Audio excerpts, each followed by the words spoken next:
you see down at the goal line? I think you guys had 8 or 9 plays and had some trouble trying to push it in, and you got inside the 5 as much as you did. What did you see happening? Yeah, I thought schematically I screwed something up that didn't give us the best advantage. And then fundamentally, there's a bunch of things that showed up. Big part just pad level with the O-line, the tight ends, the running back, playing with poor pad level, and it showed up in a critical moment right there on the goal line. But it's a good wake-up call for us and our guys, and something that we can emphasize this week and moving forward, because that's a mentality play for us. So we have to go out and really execute it with our fundamentals more than anything else. And you guys haven't used the Clydesdale package as much, and Spencer said part of that's just because of Braxton being either banged up or doing a lot. He said maybe you guys are going to look at some other guys. I mean, is that a package that you think we could see more of again, or? Yeah, it really is just dependent on personnel, and Brax is doing so much for us defensively and battling so much that I didn't want to put him in that situation. Now, we got to evaluate everything we do. We might have to change personnel and try new things, because obviously it was not effective enough. But a guy like Brax, what he gives us to our team on defense, I don't want to do anything to jeopardize that. No Chris Marshall this week. What's that going to take away from anything regarding your play calling or what you guys want to do offensively, not having Chris Marshall? What's the effect? I think it's really an opportunity for a lot of our young guys to step up and kind of get more experience. We've done a good job of exposing those young receivers in games already, but a big part of that is them now stepping in to a larger role or responsibility and taking advantage of that opportunity.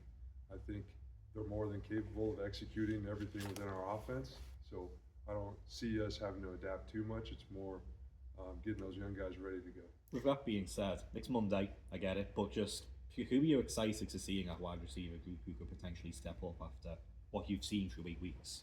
Yeah, I mean, Cam Bates is a great example of somebody that just continues to make plays. And he's another guy that we're going to have to rely on moving forward. But Quentin Brown is another young guy, true freshman, that's been making plays that he's going to now have to take a step forward. Same thing with Cash. I mean, the whole group, I think, is primed and ready to take that next step because of the experience they've been getting kind of game in and game out throughout the start of the season.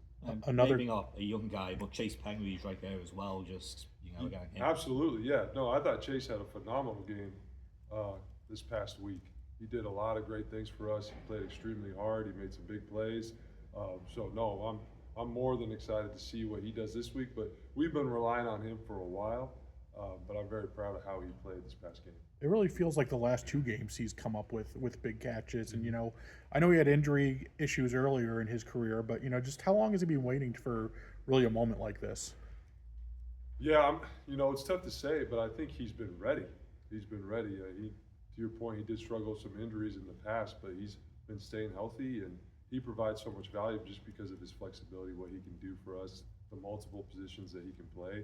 I think been ready, and he's kind of showing that to everybody. We'd love to have probably a 75-yard touchdown off the bat or whatever, but what's it like? What goes through your mind when you see a 15-play, 80-yard scoring drive that covers 8 minutes and 18 seconds in the fourth quarter? A lot of things, missed opportunities for some explosives, but proud of the resiliency, and I think that shows a lot of character of our offense. I think we've been doing that as far as how we finishing in the fourth quarter, how we're finishing games, how we're kind of being that physical presence late in games. I think that's important for us, but I want to see 3-play drives when we're executing and hitting those explosive plays that are out there. That's the biggest thing, but I'm proud of the way those guys responded, and then obviously that was a big drive for our entire team and to finish the game. What's Dylan in such? Why is he so good in the fourth quarter? Like he seems like he leads the country in fourth quarter rushing at a pretty wide margin. But what is it about him that feels like late in games is usually works? I think that goes back to Coach Hildegard, our strength staff, his training, his ability to kind of keep that endurance throughout a game. I think he gets better throughout a game because he sees things, he learns from each rep, and he can anticipate things. But overall, it's just his mentality that he's been playing with. I mean, he broke a ton of tackles there in that last drive in critical situations, and a big part of that is just playing with the mentality. What did you see from Maddox's performance? It seemed like at times there were some open receivers that he either didn't see or tried to throw to somebody else at times in that game. Yeah, I thought he was inconsistent. And like I said, there was plays out there that we didn't make. And I know, he's going to be evaluating himself in this whole process. But he's so critical to what we do offensively. And so just getting him to play as consistent as possible will help everybody. But he did miss a few, and he'll be the first one to tell you that. But a big part of that is me, Coach Hill, our offensive staff, making sure that he is ready to go. He knows exactly what we expect, and then we can count on him because he's that type of guy. Did you see something from Nevada, or what was the reason maybe that he seemed like he was rolling out to the left a lot in that game? Yeah, there's a lot of reasons for that. I think it's good in general for an offense to be able to roll the quarterback both directions. Otherwise, the defense is going to key on you. They're going to start doing things to take that away. So I think that's important to break a tendency and show that we're able to do that. Now, is it harder on the quarterback? Absolutely. So that's always something we got to keep in mind. I got to keep in mind. But I think it's important for a defense to have to defend booting both directions. You Why mentioned does that work for Madsen? I mean, is it creating passing lanes plus a lot of other different things that we don't think about? Why is it good for him to go out right or left? It's more for what the defense can and can't do. If we're always booting to his right, then they can start, game planning that and taking that away. But the ability to do both gives us more flexibility within the offense. And I do think Maddox does a good job booting to his left, getting his shoulders around and staying fairly accurate for the most part, which I think is rare amongst quarterbacks, and it's something that we got to take advantage of. How much of it was Nevada just like surprise looks defensively versus maybe his decision making that led to the struggles? No, I think that's a great defense. I don't think they get enough credit. Coach Ione, as we all know, is a phenomenal coach, and we're very familiar with each other. So there was a lot of that going on, cat and mouse game. But I think a big part of it is just making sure in our process, are we doing all the things necessary to get him in the flow of the game and get him playing his best? I think they did some things that were different that they hadn't shown, but we had prepared well, I thought, on a short week. I thought our offensive staff did a really good job kind of preparing for all those situations and looks. And it really comes down to everybody, not just the quarterback, but everybody on the field doing their job so we can execute. That's really what it is. You mentioned the lack of explosive plays. Spencer was mentioning it. Do you think in this last game, was it on Friday, was it just the matchups or was it just your lack of execution? How much do you think of each of it was? Yeah, I think a big part of it is just the lack of execution. That's really what it was. It was out there. We just didn't execute the plays. And that's kind of who we are right now. We're trying to get better, be more consistent. But we have the ability to have 20 explosive plays in a game like we've seen and have 8 or 7. And a big part of that is guys making those plays when they come to them. And we have to take advantage of those opportunities when we get them. That's just who we are offensively. Spencer's mentioned a couple times Maddox being banged up like a lot of guys out there. How much is that limiting what you can call or what you can do out there? On game day, he'd be the first one. Don't limit me. Nothing's limited, but he is toughing it out. He's doing everything he can to be ready for our team. But really, it doesn't limit him too much. You see him, obviously, big third down, scrambling, getting first downs. So he's still able to compete and do everything he needs. When he does run the ball, he tends to have a tendency to kind of push for the extra yards rather than sliding. Would you rather see him slide? Yes, or absolutely. Did you talk to him about that at all? Yes, absolutely. But, it's a fine line. It's a fine line, especially for a competitor like him, where I want him to be smart and understand the situations where he needs to get down and not take those hits.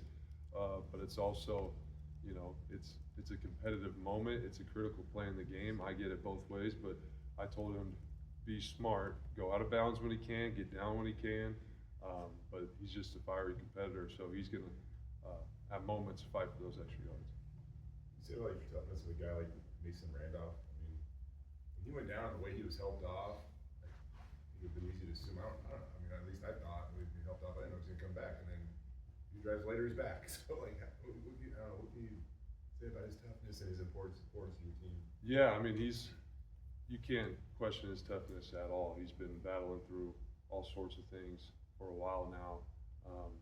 but I think that shows how much he cares about this group, this team, where it's going to take a lot to get him off that field. And if he does get banged up, he's going to find a way back on. So it just says a lot about his character, his toughness, but also, again, kind of where we're at offensively. I think we are playing tough. We do have guys that have that type of mentality, that have that care factor.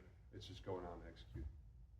What'd you make of Dylan Riley's workload? He got some action early, wasn't really able to have anything pop, and then kind of few and far between after that. How do you assess how Dylan played? Yeah, I think a big part of that was just kind of where we're at game flow. You know, he got dinged up at one point, so we got to work through that. So availability is a big part of it. I think when he was back and rolling, you saw it in the fourth quarter. So that's just what happens within games sometimes. How excited have you seen Malik be for this game? I would say he's going to be very excited. Very proud of how he played. I thought he played really well, ran the ball really well. I think he's gotten better and better each week, so I'm excited for where he's at this week. But he'd probably be a good guy to ask.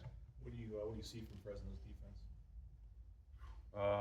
Man, I know that defensive coordinator. They do a great job. They cause a lot of problems as far as getting an extra guy in the box to eliminate the run game. They do a really good job with that. Schematically, they have a lot of issues that they give you, especially in passing situations. So there's a lot to prepare for, and I think that's kind of the theme every week. It's just, there's a lot of good defenses, a lot of well-coached teams. So again, it's making sure we're prepared and going out and executing, doing our jobs. You obviously played here, and you know what it's like. This will be your 7th straight week with a game. It's your longest stretch of the season. So from a player standpoint, what's it like to play 7 straight weeks, and then how does it help you relate to the guys now? Yeah, I mean, I don't know if they'll believe me anymore if I tell them that I did the same thing. You know, it's like you can use those stories up pretty quick. But the big thing is just understanding when I can push them at practice, when I need to back off, how many reps do they really need, what can we get done without putting stress on their body. I think I have a good feel for that just from coaching, but also to your point, from playing. What did the milk can mean to you as a player? The milk can? Yeah. Man, it meant everything. That was a huge game. That was a huge game as when I was playing. Just because it felt like every year it kind of came down to that game as far as who was going to win the conference. But just like everything, it always evolves or changes. But a lot's changed since 20 years ago or whatever. Cool. Thanks, Coach. Thank you.